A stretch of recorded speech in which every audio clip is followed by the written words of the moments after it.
الرجيم بسم الله الرحمن الرحيم ومن أعرض عن ذكري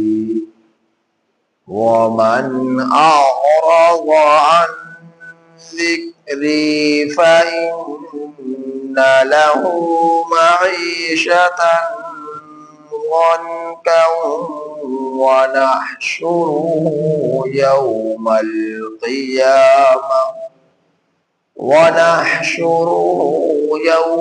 القيامة أعمى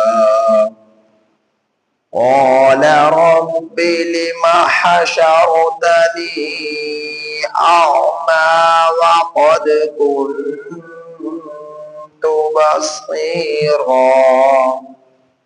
قال كذلك أتتك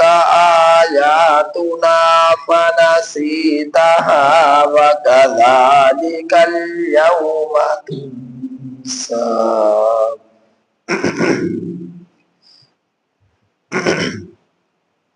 وكذلك نجزي من أسرف ولم يؤمن بآيات ربه ولعذاب الآخرة أشد وأبقى أفلم يهد لهم كم أهلكنا قبلهم من القرون يمشون في مساكنهم إن في ذلك لآيات لأولي النهى. سورہ طٰہٰ کی آیت نمبر 123 تا 128 آپ حضرات کے سامنے تلاوت ہوئی. یہ سورہ طٰہٰ کی آیت نمبر 124 تا 128 آپ حضرات کے سامنے تلاوت ہوئی. ان آیات کریمہ کا ترجمہ یہ ہے وَمَنْ أَعْرَضَ، اور جس شخص نے اعراض کیا عن ذکری، میرے ذکر سے، فَإِنَّ لَهُ مَعِيشَةً، پس بے شک اس کے لیے معیشتاً ضنکا، زندگی تنگ ہو گئی. بس بے شک اس کے لیے دل اور دماغ تنگ ہوں گے، بے شک اس کے لیے قبر کی زندگی تنگ ہوگی. فَإِنَّ لَهُ مَعِيشَةً ضَنكًا، بے شک اس کے لیے زندگی تنگ ہوگی. وَنَحْشُرُهُ، اور ہم اسے اٹھائیں گے، یوم القیامت، قیامت کے دن، اعمیٰ، اندھا. قال ربی، کہے گا وہ اے میرے رب، لما حشرتنی، تو نے کیوں مجھے اٹھایا، اعمیٰ، اندھا، وقد كنت بصیرا،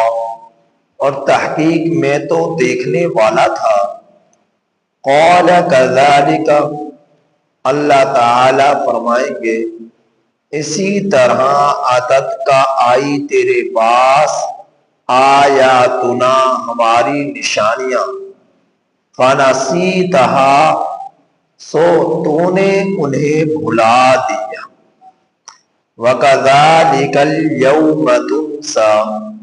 اور اسی طرح آج تو بھلا دیا جائے گا. وَكَذَلِكَ نَجْزِي، اور اسی طرح ہم بدلہ دیں گے، من اسرف، اس شخص کو جس نے اسراف کیا، ولم یؤمن بآیات ربی، اور نہ ایمان لایا اپنے رب کی آیات پر، وَلَعَذَابُ الْآخِرَةِ، اور البتہ آخرت کا عذاب، اشد، بہت سخت ہے، وَأَبْقَى، اور باقی رہنے والا ہے، افلم یہد لہم، کیا پس نہیں آئی ان لوگوں کی طرف ہدایت، کم اہلکنا، کتنوں کو ہم نے ہلاک کیا، قبلہم، ان سے پہلے، من القرون، بستیوں میں سے، یمشون فی مساکنہم، چلتے تھے وہ ان کی رہنے کی جگہوں میں، ان فی ذالک، بے شک اس میں، لآیات لأولی النہی، البتہ نشانیاں ہیں عقل والوں کے لیے۔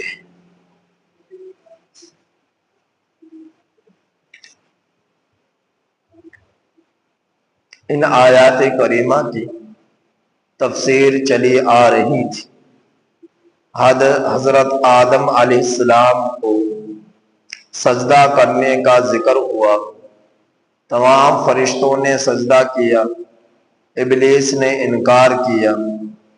آدم علیہ السلام جنت میں مزے کی زندگی گزارنے لگے، ابلیس نے وسوسہ ڈالا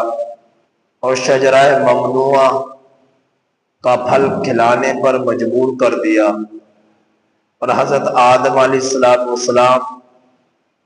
ممنوع درخت کے پھل کھا کر جنت سے زمین پر اتار دیے گئے۔ جنت کی اچھی زندگی تھی، نہ بھوک تھی نہ پیاس تھی، نہ دھوپ تھی نہ بھوک تھی نہ پیاس تھی، اور نہ ہی برہنہ پن تھا۔ جنت کا لباس ملا، اور جنت کے کھانے ملے، اور جنت کی بہترین موسم ملا، اچھی بھلی زندگی گزار رہے تھے، لیکن ذرا سی چوک کی بنا پر، بھول کی بنا پر اللہ رب العزت کی نافرمانی ہو گئی، اور آپ زمین پر اتار دیے گئے۔ اللہ پاک نے، آپ نے جب توبہ کی، آپ کی توبہ کو قبول فرما لیا اور نبوت کے لیے آپ کو چن لیا، تو پہلے نبی، پہلے انسانوں میں تمام انسانوں میں پہلے انسان حضرت آدم علیہ السلام، تمام نبیوں میں پہلے نبی حضرت آدم علیہ السلام ہے۔ تو جنت سے دونوں اتر گئے۔ اللہ نے فرمایا تم دونوں کو جس وقت جنت سے زمین پر اتارا کہ تم میں سے بعض کے دشمن ہوں گے، اور دنیا کی زندگی میں اگر میری طرف سے تم میں سے کسی کے پاس ہدایت آ جائے تو اسے چاہیے کہ میری ہدایت کی پیروی کرے، اور جس شخص نے میری ہدایت کی پیروی نہ کی تو وہ مشقت میں پڑ جائے گا اور وہ گمراہ ہو جائے گا۔ مشقت سے بچنے کا ایک ہی ذریعہ ہے کہ ہدایت آئے تو اس کی پیروی میں لگ جائے۔ مشقت سے بچنے کا ایک ہی طریقہ ہے، ہدایت آئے تو پیروی میں لگ جائے۔ گمراہی سے بچنے کا ایک ہی راستہ ہے، ہدایت آئے تو اس کی پیروی میں لگ جائے۔ تو حضرت آدم علیہ السلام کو واعظ و نصیحت میرے رب نے فرما دی، اور حضرت آدم علیہ السلام دنیا میں زندگی گزارنے لگے، اور پھر آپ کے بیوی حضرت حوا علیہ السلام کو میرا رب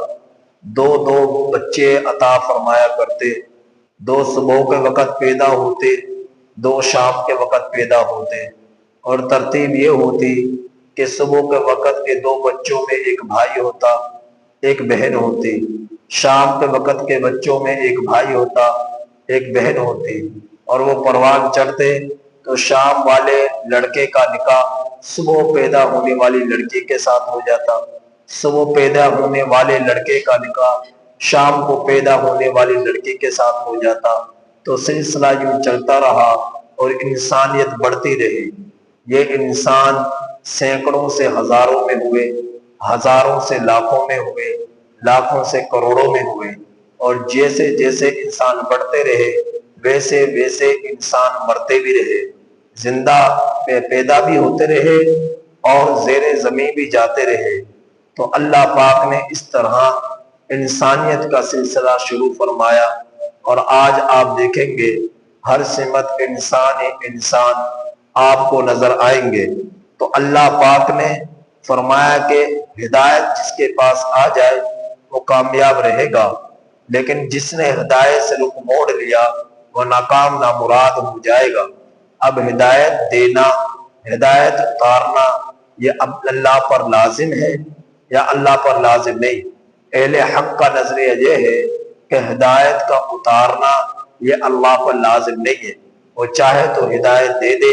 اور چاہے تو وہ ہدایت نہ دے۔ معتزلہ کہتے ہیں کہ نہیں نہیں، اللہ رب العزت پر ہدایت کا اتارنا لازم ہے، اللہ پر واجب ہے کہ وہ ہدایت اتارے، جبکہ اللہ رب العزت پر یہ چیز مسلط نہیں ہے، لازم نہیں ہے، چاہے تو وہ ہدایت اتارے چاہے تو وہ ہدایت نہ اتارتا، یہ اللہ رب العزت کی مرضی ہے۔ بالکل اسی طرح یہ زمین کو اللہ رب العزت نے بچھایا، آسمان کو ہمارے سروں کو اوپر کھڑا کیا، سورج کو روشنی حرارت پیدا کرنے کے لیے محور کے گرد چلایا، چاند ستارے سیاروں کو اللہ پاک نے آسمانوں میں سجایا، تو یہ اللہ رب العزت پر لازم نہیں ہے۔ اللہ چاہے تو نہ سورج کو جو ہے پیدا کرتا، اللہ چاہتا تو نہ چاند ستارے سیاروں کو پیدا کرتا، اللہ چاہتا تو نہ زمین کو بچھاتا، اللہ چاہتا تو نہ آسمانوں کو کھڑا کرتا۔ یہ ساری کائنات کی تخلیق میرے رب پر لازم نہ تھی، اس کو وہ چاہے تو اس نے چاہا تو سو ان کو پیدا کر دیا، وہ نہ چاہتا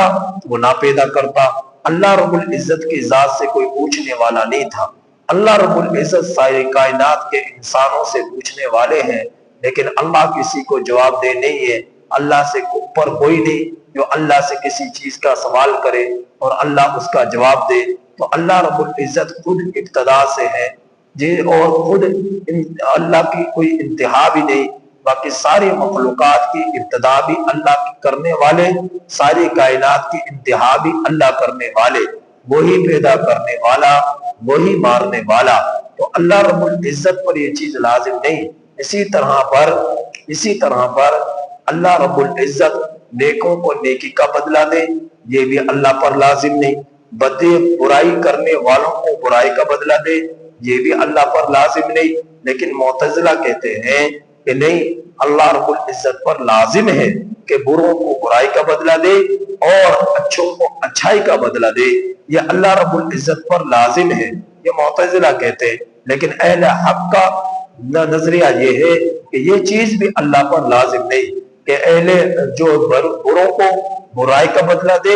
نیکوں کو نیکی کا بدلہ دے۔ لیکن میرے رب نے یہ قانون بنا دیا کہ اچھائیاں کرو گے تو اچھائی کا بدلہ اچھائی کی صورت میں ملے گا، برائیاں کرو گے تو برائی کا بدلہ برائی کی صورت میں ملے گا۔ تو جس نے اچھی زندگی گزاری اللہ نے اس کے لیے جنت کو بنایا ہے، کامیاب ہو کر جو آیا تو اللہ اسے جنت میں داخل کر دے گا، جو ناکام ہو گیا اللہ اسے جہنم میں داخل کر دے گا۔ تو جنت بھی برحق ہے، جہنم بھی برحق ہے، اور حشر کی زندگی بھی برحق ہے، اور صراط بھی برحق ہے۔ قبر کے اندر برزخ کی زندگی یعنی قبر کی زندگی موت کے بعد سے لے کر زندہ اٹھائے جانے سے پہلے کا وقت، اسے برزخ کی زندگی کہا جاتا ہے۔ یہ زندگی کے اندر سزا یہ بھی اللہ رب العزت کی طرف سے حق ہے، لیکن اللہ پر لازم نہیں کہ بروں کو برائی کا بدلہ دے، اچھوں کو اچھائی کا بدلہ دے۔ لیکن میرے رب نے خود اپنی مرضی سے یہ قانون بنا دیا کہ تم نیکی کر کر آؤ گے تو نیکوں کو میں نیکی کا بدلہ دوں گا، اور تم اگر برائی کر کر آؤ گے تو بروں کو میں برائی کا بدلہ دوں گا۔ اور اس کے لیے فیصلہ بھی فرما دیا، بروں کی برائی کا آخری درجہ جہنم ہے، اور نیکوں کی نیکی کا آخری درجہ جنت ہے۔ تو اب دیکھنا یہ ہے کہ ہم انسان دنیا کے اندر رہ کر اچھائیاں کرتے ہیں یا برائیاں کرتے ہیں، اللہ کو ناراض کرتے ہیں یا اللہ کو خوش کرتے ہیں۔ اب دیکھنا یہ ہے، تو اللہ رب العزت نے فرمایا کہ تم اگر مجھے راضی کرو گے، میری طرف سے آئی ہوئی ہدایت کی پیروی کرو گے، تو پھر میری طرف سے دو ٹوک فیصلہ ہے، نہ تم گمراہ ہوگے اور نہ تم مشقت میں پڑو گے۔ لیکن اگر تم نے میری ہدایت سے رخ موڑ لیا، منہ موڑ لیا، تو پھر تم گمراہی میں بھی پڑ جاؤ گے اور زندگی تمہاری تنگ ہو جائے گی، مشقت میں بھی تم پڑ جاؤ گے۔ تو اسی کا ذکر فرمایا وَمَنْ أَعْرَضَ عَنْ ذِكْرِي، اور جس شخص نے میری یاد سے اعراض کیا۔ ذکر کی تفصیل میں کل بیان کر چکا تھا، ذکر کی تفسیر ایک یہ کی گئی کہ اس سے مراد قرآن مجید ہے۔ قرآن کے ناموں میں سے ایک نام ذکر بھی ہے، قرآن کے ناموں میں سے ایک نام قرآن بھی ہے، قرآن کے ناموں میں سے ایک نام فرقان بھی ہے، موعظہ بھی ہے، مجید بھی ہے۔ تو قرآن کریم کے بے شمار نام ہیں، تو یہاں پر ذکر سمراد قرآن ہے۔ ایک تفسیر مفسرین نے یہ فرمائی، تو جس نے قرآن کریم کے مضامین سے اعراض کیا تو اللہ فرما رہا ہے فَإِنَّ لَهُ مَعِيشَةً ضَنْكَ، ہم اس کے لیے معیشت کو تنگ کر دیں گے۔ معیشت عاش یعیش سے ہے، یا عاش یعیش کہتے ہیں زندگی گزارنے کو، معاشرتی زندگی کو، جو آپ زندہ رہتے ہیں، چلتے ہیں پھرتے ہیں، کھاتے ہیں پیتے ہیں، اٹھتے ہیں بیٹھتے ہیں، یہ دنیا کی زندگی جو تمہارے اندر جب تک سانس ہے تم زندہ کہلاؤ گے، جب سانس نکل گئے تم مردہ کہلاؤ گے۔ تو یہ زندگی پرسکون کب بنے گی؟ جب ہم لوگ اللہ کی یاد میں اپنے آپ کو لگائیں گے، جب اللہ کے ساتھ تعلق مضبوط کریں گے تو اس زندگی میں سکون ہوگا، اور یہ زندگی معیشت ضنکا تنگ نہ ہوگی۔ لیکن فرمایا جو اعراض کرے گا معیشت ضنکا، اس کی زندگی تنگ ہو جائے گی۔ مفسرین نے 3 تفسیریں فرمائی ہیں معیشت ضنکا کی۔ پہلی تفسیر اللہ اس کے دل، اس کے دماغ کو تنگ کر دے گا۔ دوسری تفسیر یہ کہ اللہ اس کی زندگی کو تنگ کر دے گا۔ تیسری تفسیر یہ کہ اللہ اس کی قبر کی زندگی کو تنگ کر دے گا، اور یہ اللہ رب العزت کی طرف سے جزا سزا قبر کے اندر برحق ہے۔ حساب کتاب منکر نکیر کا سوال جواب قبر کے اندر برحق ہے، وہ سوال کرنے والے، ہم جواب دینے والے۔ تو ہم اگر یہ چاہتے ہیں کہ قبر کی زندگی بھی تنگ نہ ہو، دنیا کی زندگی بھی تنگ نہ ہو، دل اور دماغ بھی تنگ نہ ہو، بلکہ دل اور دماغ جو ہے روشن ہو، اور دل اور زندگی ہماری خوشگوار ہو، اچھی ہو، اور قبر کی زندگی بھی اچھی ہو، تو اس کے لیے ہمیں اللہ کے یاد میں لگنا پڑے گا۔ اللہ کے احکامات کی بجا آوری اختیار کرنی پڑے گی۔ حدیث پاک میں آتا ہے میرے نبی نے فرمایا کہ قبر کی زندگی انا بیت الوحشہ، وحشت کی زندگی ہے، تنہائی کا گھر ہے، لہذا اس کے لیے ساتھی لے کر آنا۔ میرے نبی نے فرمایا انا بیت الظلمتی، قبر کی زندگی تاریک ہے، لہذا اس کے لیے روشنی لے کر آنا۔ میرے نبی نے فرمایا انا بیت الصدود، قبر کی زندگی کیڑے مکوڑوں کی زندگی ہے، لہذا اس کے لیے اچھے اعمال لے کر آنا۔ تو اس کی مفسرین نے فرمایا کہ ظلمت کے لیے روشنی تمہارے لیے الصلاۃ نور، نماز ہے، نماز کا قائم کرو، قبر میں تمہارے لیے روشنی کا ذریعہ بنے گی۔ اور قبر کے اندر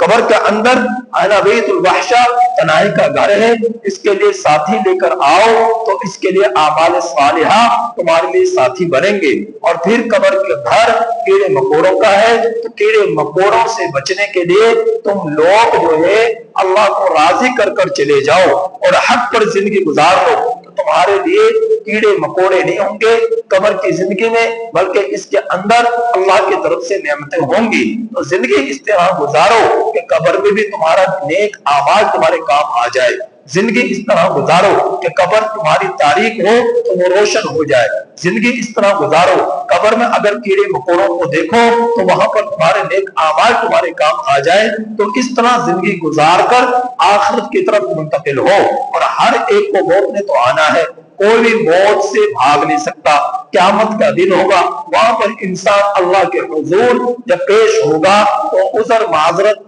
پیش کرنا شروع کرے گا۔ قرآن مجید میں میرے رب نے فرمایا وَلَوْ أَلْقَى مَعَاذِيرًا، یہ معذرتیں پیش کرے گا اور ایک ہی بہتیاں مارے گا، بولتا جا رہا اور حقیقت اس کے پیچھے کچھ بھی نہیں ہوگی۔ اب چونکہ کوئی اس نے دنیا کا اندر کوئی اچھا کام کیا ہوگا، نیکیاں کی ہوں گی، تو وہ اللہ کے سامنے بیان کر سکے گا۔ اب ادھر ادھر کی مارتا جا رہا، پھینکتا جا رہا تو کوئی نہ کوئی عذر شاید کام ہی آ جائے، لیکن اللہ تعالیٰ تو جانتا ہے کہ کیا یہ سچ بول رہا، کیا یہ جھوٹ بول رہا ہے، تو اللہ پاک ہی جانتے ہیں۔ تو فرمایا کہ کل قیامت کے دن جو تم ایک ہی بیکی مارو گے اللہ کے دربار میں، اللہ کے حضور میں، وَلَوْ أَلْقَى مَعَاذِيرًا، معذرتیں پیش کرنا شروع کرو گے، بہتر ہے دنیا کا اندر ہی کچھ ایسے نیکیاں کر کر چلے جاؤ، اس طرح زندگی گزار کر چلے جاؤ کہ اللہ کے سامنے کھڑے ہو تو پریشانی نہ ہو، شرمندگی نہ ہو، اور وہاں پر جو ہے تمہارے لیے تنگی نہ ہو، اور تم وہاں پر ذلت، تمہارے لیے ذلت نہ ہو، لہذا دنیا کا اندر زندگی ایسے گزار کر چلے جاؤ۔ تو ذکر سے مراد ایک قرآن مجید ہے، اور ذکر کا ایک معنی فرمایا کہ اللہ کی یاد ہے، کہ اللہ کا آیات اپنی زندگیوں میں بسا کر رکھو، اور اللہ کی یاد تمہاری زندگیوں میں ہوگی تو یہ تمہاری زندگی میں سکون پیدا کرے گی۔ تو فرمایا الا بذکر اللہ تطمئن القلوب، دلوں کو اطمینان کا ذریعہ اللہ کی یاد ہے، لہذا اللہ کی یاد اپنی زبان پر رکھو، اللہ کی یاد اپنے دل میں رکھو، اللہ کی یاد تمہارے وجود سے ٹپک رہی ہو، جھلک رہی ہو، ہر وقت تمہیں وہ تمہارا جسم اللہ کی یاد میں پوری طرح سمایا ہوا ہو، اللہ کی یاد سے ذرا بھر بھی تو جو ہے غافل نہ ہو۔ اور یہی میرے رب نے فرمایا کہ تم اس طرح زندگی گزارو کہ الذین یذکرون اللہ قیاما وقعودا وعلی جنوبہم، کہ تمہاری زندگی اس طرح گزارو اللہ کی یاد ہو، کھڑے ہونے کی حالت میں، بیٹھنے کی حالت میں، پہلو کے بل لیٹنے کی حالت میں، ہر وقت تم اللہ کو یاد کرو، تمہارے دل اور دماغ میں پوری طرح اللہ کی یاد غالب آ چکی ہو، اس طرح تم اللہ کو یاد کرو۔ اب اللہ کا ذکر یہ اس کے لیے ضروری نہیں ہے کہ وضو کی حالت میں تم ذکر کرو، ذکر کے لیے ضروری نہیں ہے کہ قیام کی حالت میں تم ذکر کرو، ذکر کے لیے یہ بھی ضروری نہیں ہے کہ بیٹھنے کی حالت میں کرو، ذکر کے لیے یہ بھی ضروری نہیں ہے کہ سجدے کی حالت میں کرو، ذکر کے لیے یہ بھی ضروری نہیں ہے کہ بیٹھنے کی حالت میں تم ذکر کرو، ذکر کے لیے نہ وضو شرط ہے، ذکر کے لیے نہ جگہ شرط ہے، ذکر کے لیے نہ قیام شرط ہے، ذکر کے لیے نہ تشہد شرط ہے، ذکر کے لیے آپ کے لیے کوئی وقت طے نہیں ہے کہ اس وقت میں تم ذکر کر سکتے ہو، اس سے ہٹ کر نہیں کر سکتے، تم جب چاہو اللہ کا ذکر کر سکتے ہو۔ ذکر لسانی بھی ہے، ذکر قلبی بھی ہے، ذکر قلبی تو ہر وقت رہنا چاہیے،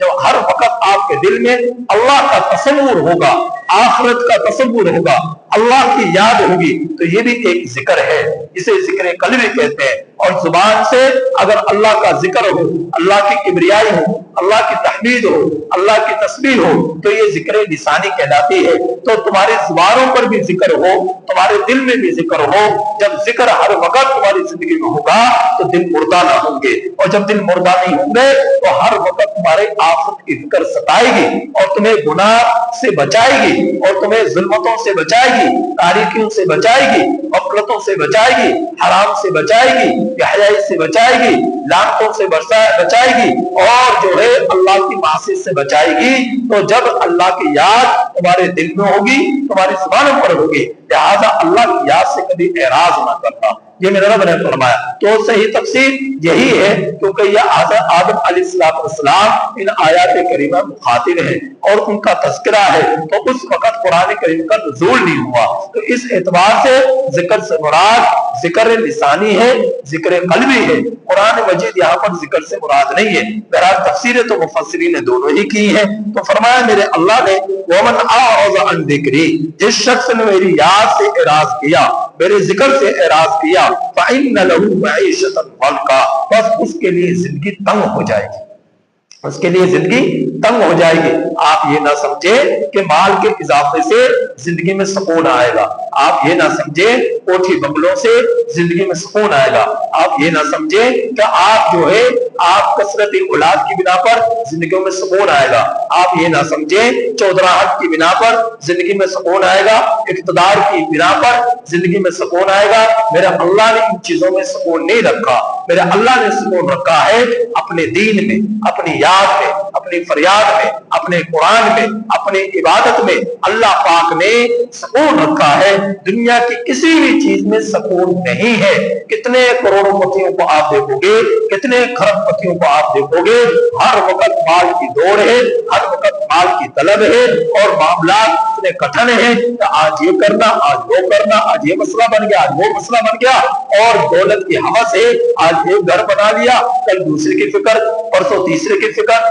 چوتھے کی فکر، تو آج 1 ایکڑ، کل 2 ایکڑ، پرسوں 4 ایکڑ، زمینوں کی بڑھوتری کی فکر، گھروں کی بڑھوتری کی فکر، گاڑیوں کی فراوانی کی فکر، ملوں کے کارخانوں میں اضافوں کی فکر۔ یہی فکروں نے، انہی فکروں نے انہیں جکڑ کر رکھ دیا، جس کی وجہ سے سکون ان کی زندگیوں سے نکل گیا۔ تو زندگی سکون کیا ہے؟ اللہ کی یاد میں، اللہ کی عبادت میں، اللہ کی محبت میں اصل سکون یہی ہے، اور اللہ نے اسی چیز میں سکون رکھا ہے۔ تو معیشت ہماری اچھی ہو جائے، خوشگوار ہو جائے، دل میں بھی سکون ہو، دماغ میں بھی سکون ہو، زندگی میں بھی سکون ہو، قبر میں بھی روشنی ہو، حشر میں بھی سکون، راحتیں ہوں، اور کوئی صراط سے بھی تیزی، بجلی کی طرح تیزی سے گزرنا ہو۔ تو یہ کب ہوگا؟ جب دنیا کا اندر اللہ کی یاد ہوگی، اللہ کی عبادت ہوگی۔ تو فرمایا فَإِنَّ لَهُ مَعِيشَةً ضَنْكًا، جس نے میرے ذکر سے اعراض کیا اس کے لیے زندگی تنگ ہوگی۔ وَنَحْشُرُهُ يَوْمَ الْقِيَامَةِ وَأَعْمَى، اور یاد رکھو اگر میری یاد سے غفلتیں برتو گے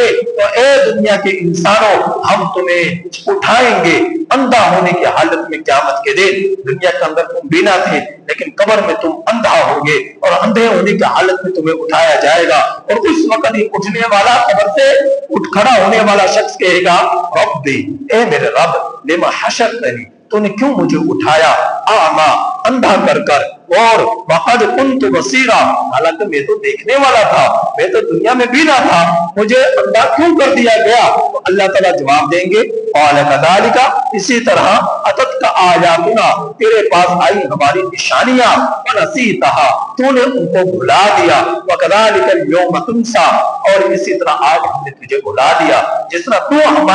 ہمارے جو ہے ہمارے احکامات سے، ہماری آیات سے، ہمارے حکموں سے جو ہے اندھا بنا رہا، دیکھتا ہوا لاپرواہی برتتا رہا، اسی طرح آج ہم بھی تجھے اسی طرح تیرے ساتھ پیش آئیں گے، جس طرح دنیا میں تو میرے احکامات کے ساتھ پیش آتا رہا، تو میرے احکامات کو دیکھ کر بھی انداز کر کر اندھا بنا رہا، اسی طرح آج ہم بھی تجھے حقیقی معنی میں اندھا بنا کر اٹھائیں گے، جس طرح میری احکامات سے، میرے حکموں سے جس طرح تو اندھا بنا رہا دنیا کی زندگی میں۔ تو جس وقت قبروں سے اٹھیں گے اللہ کی یاد سے دنیا میں غفلتیں برتنے والے، اللہ ان کو اندھا کرے گا۔ پھر جب حشر میں جمع ہوں گے وہاں پر ان کو اللہ پاک بینائی کو لوٹا دے گا۔ تو فرمایا میرے رب نے وَكَذَلِكَ نَجْزِي مَنْ أَسْرَفَ، اسی طرح ہم بدلہ دیں گے اس شخص کو جس نے اسراف کیا۔ تو بھلا اسراف کیا ہے؟ ضرورت سے زیادہ، جہاں پر جتنا خرچ کرنے کی ضرورت تھی وہاں پر اس سے زیادہ خرچ دینے کو اسراف کہا جاتا ہے۔ ایک لفظ قرآن مجید میں تبذیر کا استعمال ہوا ہے، ان المبذرین کانوا اخوان الشیاطین، کہ فضول خرچی کرنے والے شیاطین کے بھائی ہیں۔ تو اللہ پاک نے اس تبذیر سے بھی منع فرمایا، شیطان کا بھائی قرار دیا، اور اللہ پاک نے اسراف سے بھی منع فرمایا کہ تم نے اسراف نہیں کرنا۔ اب دونوں ہی فضول خرچی کے معنی میں لفظ استعمال ہوتے ہیں، اسراف بھی تبذیر بھی۔ اسراف اور تبذیر دونوں میں فرق کیا ہے؟ اسراف کہتے ہیں جہاں پر جتنا خرچ کرنے کی ضرورت ہے وہاں پر اس سے زیادہ خرچ کر دینے کو اسراف کہا جاتا ہے۔ تبذیر کہتے ہیں ایسی جگہ پر خرچ کرنا جہاں پر خرچ کرنے کی شریعت تمہیں اجازت نہیں دیتی، مثلا شراب پینے پر خرچ کرو، زنا پر خرچ کرو، آپ جو ہے کوئی بھی اللہ کا حکم توڑنے پر، نشہ آور چیزوں کو خریدنے پر خرچ کرو، عیاشیاں کرنے پر خرچ کرو، برے کاموں میں خرچ کرو، تو جتنے بھی ناجائز کام ہیں، ناجائز جگہ ہیں، ان چیزوں پر خرچ کرنا اسے تبذیر کہا جاتا ہے۔ اور تبذیر کرنے والے کو شیطان کا بھائی قرار دیا۔ شیطان نے بھی اللہ کی نافرمانی کی، اور یہ اسراف تبذیر کرنے والا بھی اللہ کی نافرمانی کرنے والا، تو اس نافرمانی میں شیطان کا یہ بھائی بن گیا۔ تو اللہ پاک فرما رہے ہیں وَكَذَلِكَ نَجْزِي مَنْ أَسْرَفَ، اسی طرح بدلہ دیں گے اس شخص کو جس نے اسراف کیا، وَلَمْ يُؤْمِنْ بِآيَاتِ رَبِّهِ، اور اپنے رب کی آیات پر ایمان نہ لایا، وَلَعَذَابُ الْآخِرَةِ أَشَدُّ وَأَبْقَىٰ، اور البتہ آخرت کا عذاب بہت سخت ہے، وَأَبْقَىٰ، اور باقی رہنے والا ہے۔ دنیا کے اندر تم میں سے ہر ایک کے ساتھ یہ مراحل پیش آتے ہیں، کبھی خوشگواری ہے تو کبھی بدحالی ہے، کبھی خوشیاں ہیں کبھی غم ہے، کبھی بیماری ہے کبھی صحت ہے، کبھی دکھ ہے کبھی سکھ ہے، کبھی فراوانی ہے کبھی جو ہے تنگی ہے۔ دنیا کے اندر مختلف حالات ہر انسان کے ساتھ پیش آتے ہیں، تو انسان کو امید لگی دیتی ہے اگر تنگی ہے تو اللہ ایک دن خوشحالی بھی پیدا دے دے گا، اگر جو ہے غم ہے تو اللہ ایک دن خوشیاں بھی دے دے گا، اگر جو ہے غربت ہے تو اللہ تعالیٰ ایک دن امیری بھی دے دے گا، اگر بے گھر ہے تو ایک دن گھر مل جائے گا، اگر بے اولاد ہے تو ایک نہ ایک دن اللہ اولاد بھی دے دیں گے، اگر جو خاندان نہیں تو ایک نہ ایک دن اللہ پاک خاندان بھی دے دیں گے، اگر گاڑی نہیں تو ایک نہ ایک دن اللہ گاڑی بھی دے دیں گے،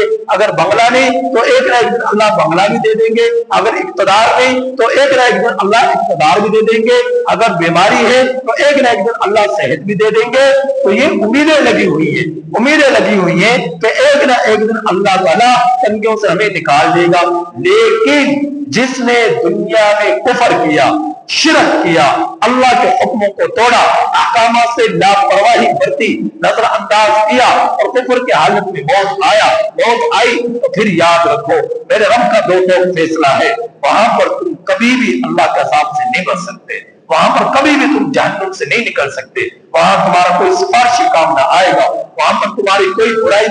کوئی تمہارا نیک عمل تمہارا کام نہیں آئے گا۔ کیوں نہیں آئے گا؟ کیونکہ ایمان نہ لایا، کفر زندگی میں رہا، شرک زندگی میں رہا، تو کفر اور شرک کی بنا پر اچھائیاں بھی ان کے کام نہ آئیں گی۔ اچھائیاں کام کب آئیں گی؟ جب دنیا میں اللہ کی ذات پر، اللہ کے صفات پر، اللہ کے افعال پر، اللہ کے نبیوں پر، اللہ کے فرشتوں پر، اللہ کی کتابوں پر، اچھی بری تقدیر پر، بے شک بعد الموت پر، جنت پر جہنم پر، اللہ کے پیغمبروں پر، جب یہ شخص ایمان لایا، اس کا عقیدہ، اس کا نظریہ بالکل درست رہا، تو اللہ پاک ایسے شخص کو مومن بنا کر اٹھائیں گے۔ ایسا شخص مومن کی حالت میں، ایمان کی حالت میں مرا، ایمان کی حالت میں اٹھائیں گے، اور ایمان والے کے بارے میں رب کی طرف سے فیصلہ ہے، اللہ اسے ضرور جنت میں داخلہ فرمائیں گے، اللہ ضرور اس سے راضی ہو جائیں گے۔ تو بہرحال اللہ تعالیٰ فرما رہے ایمان کو تھامے رکھو، ایمان کے تقاضوں کو پورا کرو نیکیاں کر کر، لیکن اگر تم نے ایسا نہ کیا تو پھر یاد رکھو وَلَعَذَابُ الْآخِرَةِ، آخرت کا عذاب اشد، بہت سخت ہے، وَأَبْقَىٰ، باقی رہنے والا ہے۔ أَفَلَمْ يَهْدِ لَهُمْ، کیا نہیں آئی ان لوگوں کے پاس، کم اہلکنا، کتنے بستیاں کے حالات، کتنی ایسی بستیاں تھی ہم نے ان کو ہلاک کیا، قبلہم، ان سے پہلے، من القرون، جماعتیں تھی، بستیاں تھی، قوم عاد تھی، قوم سمود تھی، قوم صالح تھی، قوم شعیب تھی، قوم لوط تھی، کتنی بستیاں تھی ان سے پہلے آئی، اور ان کے سامنے ان کے حالات تھے، ان کے سامنے ان کے محلات کی کھنڈرات تھے، ان کے سامنے ان کے رہنے سہنے کی جگہ تھی۔ یہ لوگ سفر کیا کرتے، یمن کا سفر ہو رہا ہے، شام کا سفر ہو رہا ہے، مصر کا سفر ہو رہا ہے، اب لوگ جو ہے کھنڈرات سے گزرتے، جہاں پر قوم لوط رہا کرتی، جہاں پر قوم سمود رہا کرتی، جہاں پر قوم شعیب رہا کرتی، جہاں پر قوم صالح رہا کرتی، تو کتنے ایسی اجڑی ہوئی بستیاں ہیں، کھنڈرات ہیں، وہ قلعے ہیں، وہ جو ہے باغات اجڑے ہوئے ہیں، ان کی نشانیاں آج بھی یہ ظاہر کرتی ہیں کوئی قوم کبھی یہاں پر رہا کرتی تھی۔ وہ بحر مردار جہاں پر قوم لوط کو عذاب آیا، آج بھی وہاں سے گزرنے والے جان لیتے ہیں کبھی اس جگہ پر رہنے والوں پر اللہ کا عذاب آیا۔ قوم صالح آج بھی رہنے والے، گزرنے والے وہاں سے گزرتے ہیں تو